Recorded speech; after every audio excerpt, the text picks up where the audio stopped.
Salut! Dans cette vidéo, je vais te montrer comment donner ce qu'on appelle un résumé statistique d'une série de nombres avec ta TI 83 Premium CE. Voici une consigne. On a relevé les tailles en centimètres d'élèves d'un lycée, 162, 174, etc. Et on te demande un résumé statistique. Alors on peut tout calculer à la main, mais bon, avec une liste de cette taille-là, c'est pas vraiment facile, on a des grands risques de faire des erreurs. On va utiliser la TI 83 Premium et saisir les valeurs de cette série dans une liste. Pour ça, on appuie sur Stat, Modifier, touche 1 présélectionnée, donc on valide directement. On arrive au mode d'édition des listes. Alors là, si c'est le bazar dans tes listes, soit que L1 et L2 n'apparaissent pas, soit qu'elles sont déjà remplies, il y a des outils pour remédier à tous ces problèmes. Tout est détaillé dans une autre vidéo intitulée « Statistiques à une variable, valeur discrète ». Reste à entrer les valeurs numériques dans une liste, la liste L1 par exemple. Là, ok, c'est pas très marrant non plus. Et il faut bien faire attention à la saisie car une mauvaise saisie et les résultats seront tout faux.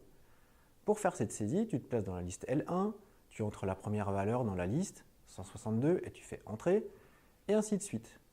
Une fois les valeurs saisies, tu peux te promener dans la liste grâce aux flèches directionnelles haut et bas. Une astuce, si tu es tout en bas d'une liste et que tu utilises la flèche directionnelle allant en bas, tu te retrouves tout en haut. De même, si tu es tout en haut et que tu essaies d'aller vers le haut, regarde ce qui se passe.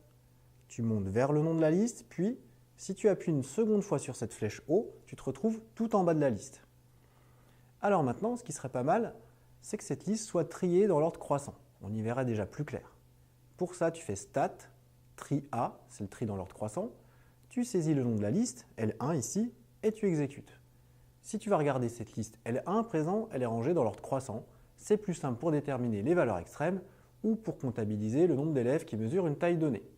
Mais bon, il y a mieux encore, place au calcul.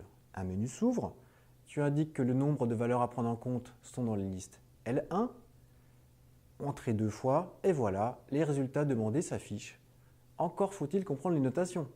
La valeur moyenne est notée X bar. Elle vaut ici environ 169,3 cm.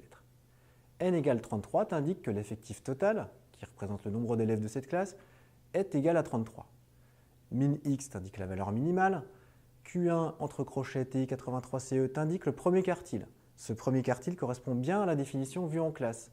Il y a des manières légèrement différentes de définir des quartiles et d'autres réglages de calculatrice peuvent donner des réponses un peu différentes. Pour obtenir les autres valeurs attendues, utilise la flèche directionnelle vers le bas. Tu verras apparaître dans l'ordre la médiane, Q3 le troisième quartile et maximum. Si un jour on te demande la valeur de l'écart type de cette série, eh bien elle est donnée ici.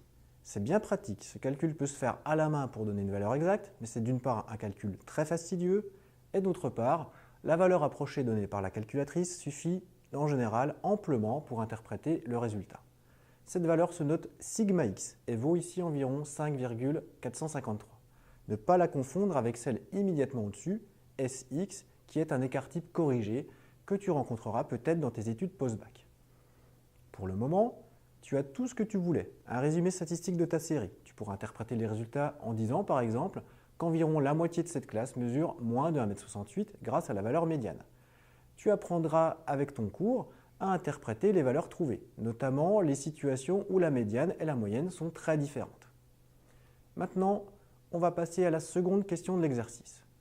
On va à nouveau utiliser les listes, cette fois une liste où seront saisies les tailles et une seconde liste où seront saisis les effectifs correspondants. C'est parti, Stat, Entrée, et tu te déplaces grâce à la flèche de droite pour faire une saisie dans la liste L2. Tu fais ensuite une saisie dans la liste L3. Tu vas mettre en route le calcul comme tout à l'heure. Stat, calque par la flèche de droite, Stat invar en faisant Entrée. Et le menu s'ouvre. C'est la liste L2 qui contient les valeurs, c'est la liste L3 qui contient les effectifs. La calculatrice appelle ça liste fréquence. Et enfin, on valide calculer pour voir apparaître tous les résultats. Une moyenne proche de 172,1. On apprend que l'effectif total de cette classe est égal à 28, n égale 28.